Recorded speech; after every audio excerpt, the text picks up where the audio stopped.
بسم اللہ الرحمن الرحیم۔ السلام علیکم۔ آپ دیکھ رہے ہیں اسلامک ورلڈ ود عائشہ۔ سلطان کے دور کی بات ہے کہ مصر کے ایک شہر میں 3 دوست رہتے تھے۔ وہ تینوں بچپن کے دوست تھے۔ تینوں میں سے ایک دوست کو قصاب کی ایک نبینا لڑکی پسند آ گئی۔ اس نے لڑکی کو شادی کی پیشکش کی لیکن لڑکی نے انکار کر دیا۔ پھر اس نے اپنے باقی دوستوں کی مدد سے لڑکی کو ورگلایا اور پھر ایک ویران کھنڈر میں لے گئے۔ وہاں اس نے لڑکی کو اپنی جنسی ہوس کا نشانہ بنایا۔ وہ وہاں کھنڈر میں موجود تھے کہ ایک بزرگ نے لڑکی کی چیخوں کی آواز سنی اور بھاگتا ہوا آیا تو وہ تینوں اپنے کپڑے درست کر رہے تھے۔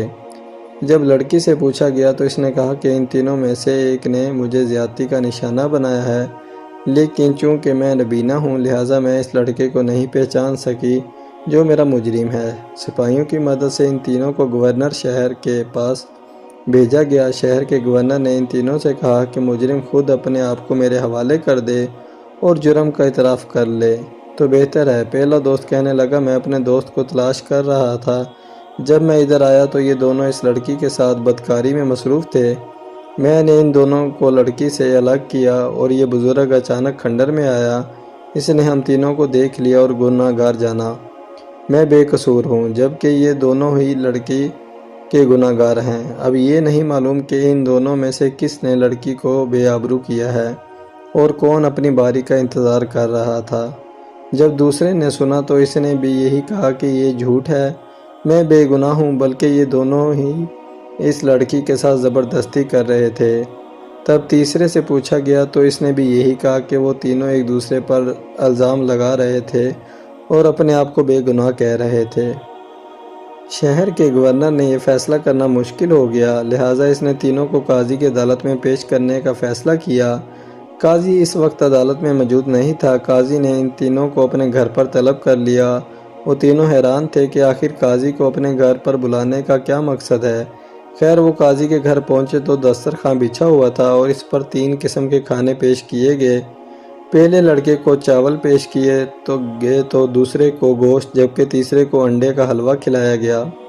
پہلے نے جب اپنے منہ میں چاول ڈالے تو فوراً تھوک دیا۔ قاضی نے وجہ پوچھی تو اس نے کہا کہ ان چاولوں میں انسانی گوشت کی بو آ رہی ہے، لہٰذا مجھ سے برداشت نہ ہو سکا کہ میں یہ چاول کھاؤں۔ دوسرے لڑکے نے جب گوشت کا لقمہ منہ میں ڈالا تو وہ لقمہ نگل نہ سکا اور باہر نکال دیا اور کہنے لگا، مجھے نہیں لگتا یہ بکرے کا گوشت ہے بلکہ یہ تو کتے کا لگ رہا ہے۔ تیسرے نے جب انڈے کا حلوہ کھانے لگا تو اس نے بھی کھانے سے انکار کر دیا۔ قاضی نے جب اس سے وجہ پوچھی تو آپ نے کہا کھانا کیوں نہیں کھایا تو اس نے کہا کہ میں سمجھتا ہوں کہ یہ انڈے کا حلوہ جس شخص نے تیار کیا ہے وہ باپ کی ایک ناجائز اولاد ہے اور اس نے پانی کی جگہ گدھے کا پیشاب مکس کیا ہے اور اس کے ہاتھ سے تو میں کھانا نہیں کھا سکتا۔ قاضی ان تینوں کی بات سن کر حیران ہوا اور کہنے لگا کہ پچھلے مقدمے کا فیصلہ بعد میں کیا جائے گا، لیکن پہلے تمہاری اس بات کی تصدیق ضرور کروں گا۔ اگر تمہاری بات غلط ثابت ہوئی تو الگ سزا ملے گی۔ سب سے پہلے قاضی اس دکاندار کے پاس گیا جہاں سے اس نے چاول خریدے تھے۔ قاضی نے اس دکاندار سے کہا کہ تم نے یہ چاول کہاں سے لیے تھے؟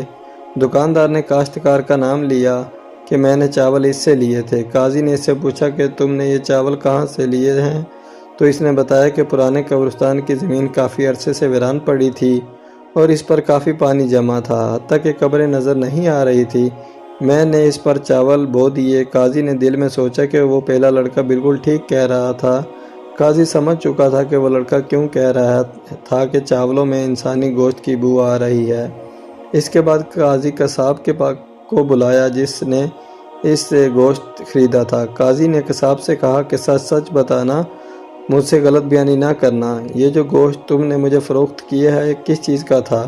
قصاب نے کہا جناب یہ بکرے کا گوشت تھا۔ قاضی نے قصاب سے کہا کہ اچھا جہاں سے تم نے یہ بکرا خریدا مجھے اس کا گھر کا پتہ بتا دے۔ اس نے ایک دیہاتی کا پتہ بتا دیا۔ دیہاتی نے جب اچانک قاضی کو اپنے سامنے دیکھا تو خوف زدہ ہو گیا۔ قاضی نے اسے تسلی دی اور کہا کہ تمہیں خوف زدہ ہونے کی کوئی ضرورت نہیں ہے، میں تم سے کچھ سوالات پوچھنا چاہتا ہوں، کیا تم نے اپنا بکرا اس قصاب کو فروخت کیا تھا؟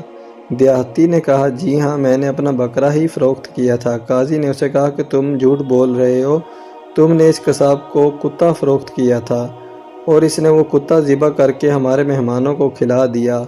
دیہاتی اپنے کانوں کو ہاتھ لگاتے لگا اور کہنے لگا، قاضی صاحب خدا کا خوف کریں، میں ایسا جرم کیسے کر سکتا ہوں؟ پورا علاقہ میری اس بات کی گواہی دے گا کہ میں نے اس قصاب کو اپنا بکرا ہی فروخت کیا تھا۔ قاضی نے کہا، پھر میرے مہمان نے ایسا کیوں کہا کہ یہ گوشت مجھے کتے کا معلوم ہوتا ہے؟ دیہاتی کچھ دیر خاموش رہا، پھر کہنے لگا، جناب اگر اجازت ہو تو میں آپ کو ایک واقعہ سنانا چاہتا ہوں۔ جب یہ بکرا پیدا ہوا تھا تو اس کی ماں مر گئی تھی۔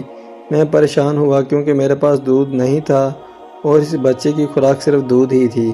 ایک دفعہ میں گھر آیا تو میں نے دیکھا ایک کتیا اس بکرے کو دودھ پلا رہی تھی۔ میں کھڑا دیکھتا حیران رہ گیا، مجھے یہ بہت عجیب لگا، لیکن میں اس بکری کے بچے کو زندہ رکھنا چاہتا تھا، لہٰذا بچپن سے ہی اس کو ایسی کتیا نے پالا ہے۔ بعد میں جب یہ بڑا ہوا تو اسی کتیا کے ساتھ بیٹھتا، کتیا ہی اسے چاٹتی، پیار کرتی۔ گاؤں کے کافی لوگوں نے اس بات پر اعتراض کیا کہ ایک نجس جانور کے ساتھ تم نے حلال جانور کیوں ملا دیا؟ آخر کار تنگ آ کر میں نے یہ بکرا قصاب کو فروخت کر دیا، لیکن اس کی حقیقت نہ بتائی۔ قاضی کو سمجھ آ چکا تھا کہ کیوں دوسرے لڑکے نے اس گوشت کو میں سے کتے کی بدبو آ رہی تھی۔ قاضی دل میں سوچنے لگا کہ یہ تینوں لڑکے مجرم ہونے کے علاوہ بلا کے ذہین ہیں، لہٰذا اصل مجرم کی شناخت بہت مشکل معاملہ ہے۔ اب قاضی نے تیسرے لڑکے کا سچ معلوم کرنے کی کوشش کی۔ قاضی نے اپنے اس باورچی کو بلایا جس نے انڈے کا حلوہ تیار کیا اور کہا، مجھے اپنے والدین کے پاس لے جاؤ۔ باورچی نے قاضی کو بتایا کہ میرے باپ تو بچپن میں فوت ہو چکا ہے لیکن ماں زندہ ہے۔ وہ قاضی کو اپنی ماں کے پاس لے گیا۔ قاضی نے اس کی ماں سے پوچھا کہ سچ سچ بتاؤ، یہ تمہارا بیٹا ہے؟ اس کی ماں نے اس بات کا اقرار کیا کہ میں جنگل میں لکڑیاں کاٹ رہی تھی، کچھ اوباش ڈاکوؤں نے انہیں آ کر مجھے ابرو کیا۔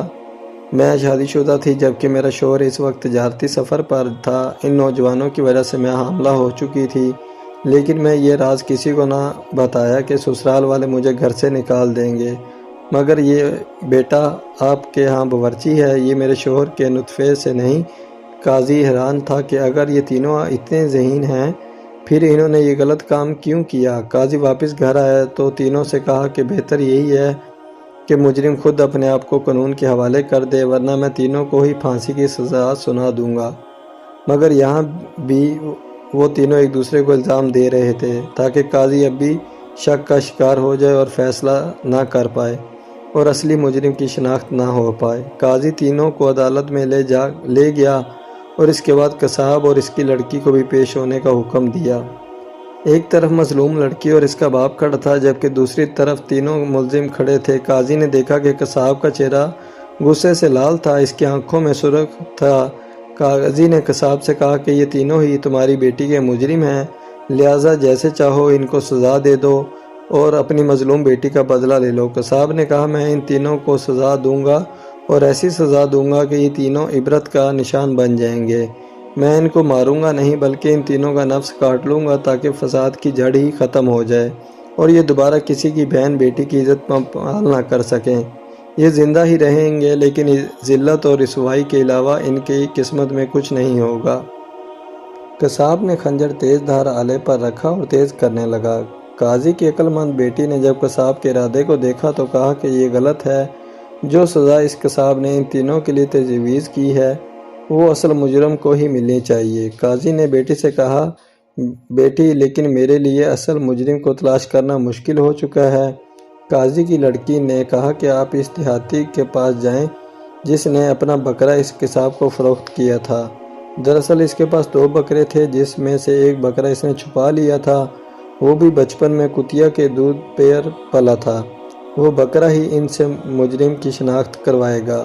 وہ بکرا عدالت میں پیش کیا گیا اور اس کے بعد اس کو ایک تاریک کمرے میں کھڑا کیا گیا۔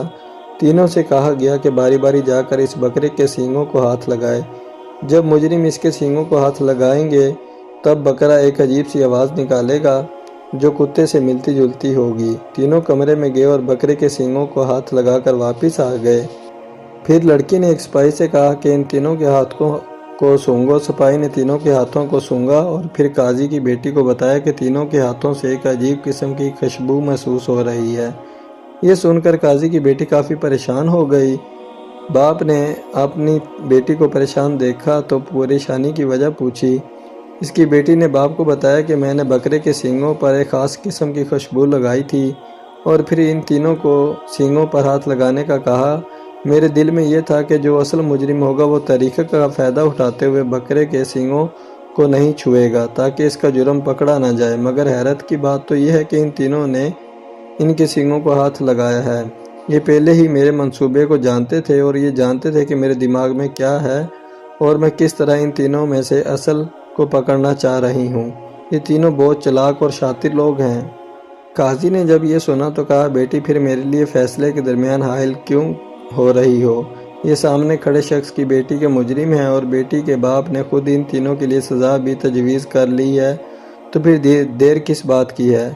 ان کو ان کا کام کرنے دیا جائے۔ قصاب کی بیٹی نے کہا، ابا جان آپ جانتے ہیں جب بھی کبھی کوئی ایسا پیچیدہ مسئلہ ہوتا ہے میں ہمیشہ آپ کی مدد کرتی رہتی ہوں۔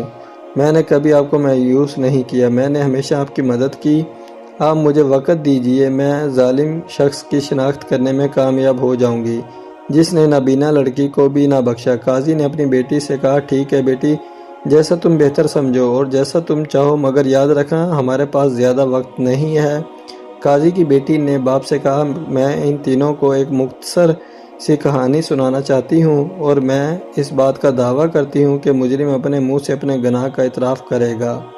بیٹی کی بات سن کر قاضی حیران ہوا۔ لڑکی نے ان تینوں دوستوں کو اپنے سامنے بٹھایا اور ان کو ایک کہانی سنائی کہ آج سے 25 سال پہلے بغداد میں دو دوست رہا کرتے تھے۔ دونوں کی دوستی تھی، دونوں ایک دوسرے کے ساتھ کھیلتے کودتے پڑھتے حتیٰ کہ جوان ہوئے۔ حیرت کی بات تو یہ تھی کہ اگر ایک دوست کو بخار ہو جاتا تو دوسرے کی بھی طبیعت خود بخود خراب ہو جاتی۔ ایک کا باپ ایک مشہور مصور تھا اور اپنے باپ کو دیکھتے ہوئے بیٹے کو بھی مصوری کا شوق پیدا ہوا۔ سکندریہ میں ہر سال ایک میلہ لگتا تھا جس میں مصر، ایران، ترکی، لبنان، مختلف علاقوں کے لوگ جمع ہوتے ہیں۔ ان لوگوں میں شمیر زن حضرات بھی شرکت کرتے ہیں۔ حسین و جمیل لڑکیاں رقص کرتی اور اس طرح لڑکیوں کی خرید و فروخت بھی ہوتی تھی۔ امیر کبیر لوگ اپنے حجرے میں بیٹھ جاتے اور خوبصورت لڑکیاں ان کے سامنے رقص کرتی۔ اسی میلے میں وہ مصور اپنی دکان لگاتا، اپنی مصوری کے اعلیٰ شاہکار لوگوں کے سامنے رکھتا۔ دیکھتے ہی دیکھتے اس کی تصویریں فروخت ہو جاتی۔ ایک دفعہ مصور سخت بیمار تھا۔ اس نے اپنے بیٹے سے کہا، میری جگہ تم آج دکان پر ٹھہرنا، گاہکوں کا بہت زیادہ رش ہوگا، لہٰذا تم نے ہی ان کو ڈیل کرنا ہے۔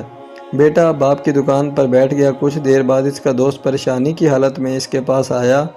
اس نے اسے پریشانی کی وجہ پوچھی تو اس نے بتایا کہ میں نے میلے میں ایک لڑکی دیکھی ہے، وہ ایک شہزادی تھی اور اس کی شہزادی کے ساتھ ایک کنیز بھی تھی۔ وہ ایک پری چہرہ لڑکی تھی اور مجھے بہت پسند آئی اور اب میں اس کے بغیر زندہ نہیں رہ سکتا۔ تو اس نے جب اپنے دوست کو پریشان دیکھا تو اپنے باپ کی دکان بند کی اور اپنے دوست کے ساتھ اس پری چہرہ لڑکی کو ڈھونڈنے نکل پڑا، اور ان دونوں دوستوں نے اس لڑکی کو ڈھونڈنے کے لیے پورا علاقہ چھان مارا۔ ہر گلی میں گئے مگر لڑکی نہ مل سکی۔ دوسرے دن وہ میلے میں اس لڑکی کو تلاش کرنے کے لیے نکل پڑے لیکن پھر بھی وہ لڑکی نہیں ملی۔ اب میلہ ختم ہو چکا تھا اور لڑکی نہ ملی۔ مصور کے بیٹے نے اپنے دوست کو تسلی دی کہ میرے ہوتے ہوئے تمہیں پریشان ہونے کی ضرورت نہیں ہے، تم مجھے اس لڑکی کا حلیہ بتاؤ، میں اس کی تصویر بنا لیتا ہوں۔ اس نے اس لڑکی کا حلیہ بتایا تو مصور کے بیٹے نے اپنے ہاتھوں کے جادو سے اس لڑکی کی تصویر تیار کر لی۔ جب تصویر مکمل ہوئی تو اس کے دوست نے کہا، اس تصویر میں دو خامیاں ہیں، نچلے ہونٹ میں تیل نہیں تھا اور لڑکی کی زلفیں کچھ زیادہ لمبی تھیں۔ مصور کے بیٹے نے وہ دونوں تبدیلیاں کر لی۔ اس پر اس کا دوست چیخ اٹھا کہ یہ ہو اس لڑکی کی تصویر ہے۔ مصور کے بیٹے نے اپنے دوست سے وعدہ کیا کہ جب تک میں لڑکی کو تلاش نہیں کروں گا میں چین سے نہیں بیٹھوں گا اور تمہاری شادی اس سے کروا کے ہی رہوں گا۔ اگلے دن اس نے اپنے گھر کو خیر آباد کیا اور اپنے دوست کو الوداع کہتے ہوئے لڑکی کی تصویر کو جیب میں رکھا اور اس کی تلاش کے لیے نکل پڑا۔ اس نے علاقے کا چپا چپا چھان مارا لیکن لڑکی نہ مل سکی۔ دن رات وہ لڑکی کی تلاش کرتا رہا اور ساتھ ساتھ اپنے دوست کے بارے میں خیریت بھی دریافت کرتا رہا۔ اسے بتایا گیا کہ اس کا دوست سخت بیمار ہے۔ یہ سن کر وہ بھی بیمار پڑ گیا لیکن اس کے باوجود اس نے لڑکی کی تلاش جاری رکھی، حتیٰ کہ 1 سال کا عرصہ گزر گیا، لڑکی نہ ملی اور سال کے بعد دوبارہ سکندریہ کے اس میلے کا انعقاد ہوا جہاں اس کے دوست نے اس لڑکی کو پہلی بار دیکھا تھا۔ مصور کے بیٹے نے اپنے دوست کی خاطر میلے میں گھومنا شروع کر دیا کہ شاید وہ لڑکی دوبارہ مل جائے اور وہ اسے دیکھ لے، لیکن وہ لڑکی نہ ملی۔ مصور کے والدین اپنے بیٹے کی وجہ سے بہت پریشان تھے کہ یہ اپنے دوست کی وجہ سے اتنا مجنون ہو چکا ہے کہ اس کی عقل پر پردہ پڑ چکا ہے۔ وہ حیران تھے کہ کوئی ایسا شخص اپنے دوست کی خاطر اتنا بھی جنونی ہو سکتا ہے، کیا اسے اپنے والدین تک کا بھی احساس نہ ہو۔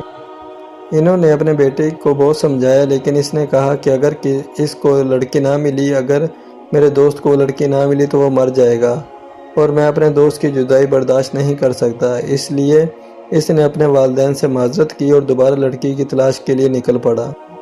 والدین نے سوچا کہ اب اس کی شادی کروا دینی چاہیے تاکہ اس کے دماغ سے اس کا دوست نکلے اور اسے ایک اچھی ہمسفر لڑکی مل جائے۔ مصور نے اپنے بیٹے کی شادی کے لیے ایک لڑکی پسند کی اور اس کی شادی کروا دی۔ سہاگ رات جب اس نے دلہن کا گھونگھٹ اٹھایا تو اس کی جھٹکا لگا۔ لڑکی نے کہا، سرتاج کیا ہوا؟ مجھ سے کوئی غلطی ہو گئی ہے؟ مصور کے بیٹے نے اپنی دلہن سے کہا، دیکھو اگر ایک شوہر ہونے کے ناطے میں تم سے کچھ کہوں تو کیا تم میری بات مانو گی؟ دلہن نے کہا، میں ہر جائز بات مانوں گی۔ لڑکے نے دلہن سے کہا، نہیں، جو میں کہوں گا تجھے وہ ماننا پڑے گا، ورنہ ایک معصوم شخص کی جان چلی جائے گی۔ وہ میرا دوست ہے، آج سے 2 سال پہلے اس نے تجھے دیکھ لیا تھا ایک میلے میں، اور تب سے لے کر آج تک وہ تمہارے عشق میں مبتلا ہے۔ میں نے اس سے وعدہ کیا تھا جیسے ہی تم مجھے ملو گی میں تجھے اپنے دوست کے پاس بھیج دوں گا۔ خدا را میری اس حالت پر رحم کرو، میں تمہیں طلاق دینا چاہتا ہوں اور اپنے دوست کے پاس بھیجنا چاہتا ہوں تاکہ تم اس کے پاس جا سکو اور اس کی جان بچ سکے۔ جزاک اللہ خیر۔